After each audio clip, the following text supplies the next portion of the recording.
So share that with me. Share with me, how do we get people to realize what they did better in the process? Because when I think of that, the process is boring. It's dull. Nobody watches the process.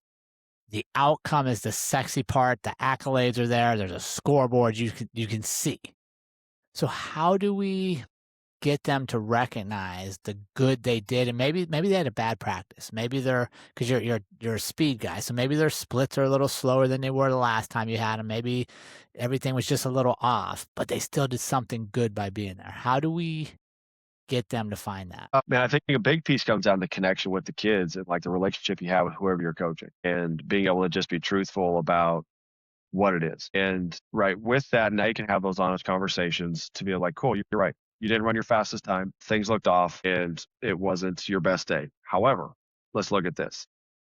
So we have like a little 5% rule when we do our sprints. So as long as you stay within 5% of your best time, we're doing pretty solid. If we get less than that, that's probably when we start to throw up the red flags. It's like, all right, you probably didn't eat any breakfast. You slept 3 hours last night because you played Fortnite and drank Mountain Dew all day long. Uh, right. So there's things that start to pop up that leads us down a different category.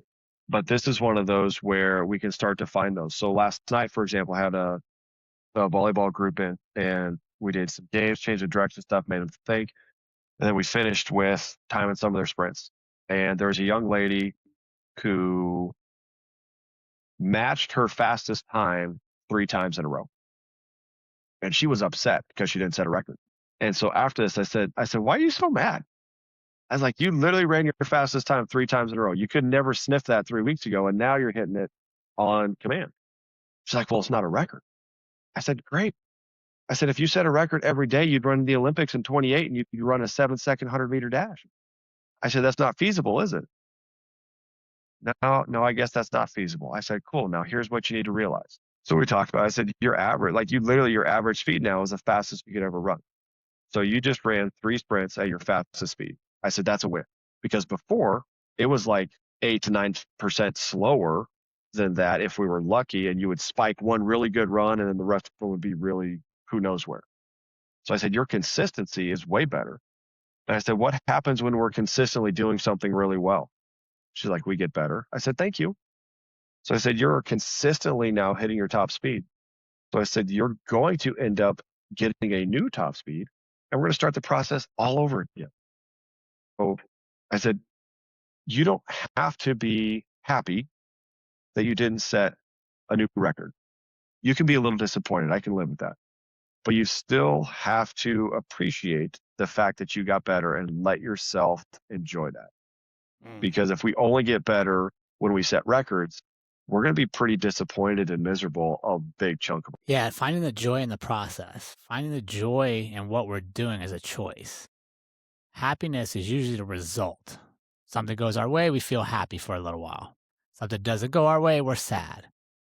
But choosing to find joy in the work we're doing, I think, is one of the biggest things a coach can give their students, because it puts the value on the process more than the product. Right.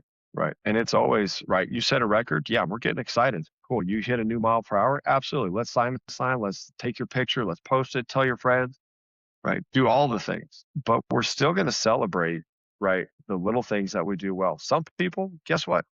Kids can't skip. They can't gallop. They can't be very coordinated. When they can figure that out, that's huge. And right, we're going to get excited about those things because that's part of the process to get you to where you want to be.